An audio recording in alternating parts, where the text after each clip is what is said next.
శత్రువునే ఎదిరించి బెదిరించి నిలదీసినాడే రంగు రంగులు అద్దిన సేతితోనే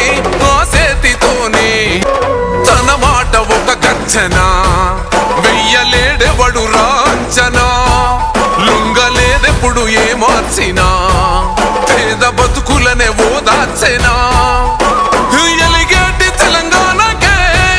అదిగో మొలిసిండురా తూర్పునా ఈ సీకటైన బతుకులో వెలుగు తెచ్చిండురా మార్పునా అరే కోపాన రుద్రుడు సహనాన రాముడు భవిష్యత్తు నగరాన్ని నిర్మించే మహారాజు మన కలల తీరాన్ని చేర్చునే ఒక రోజు రంగు రంగులు అద్దిన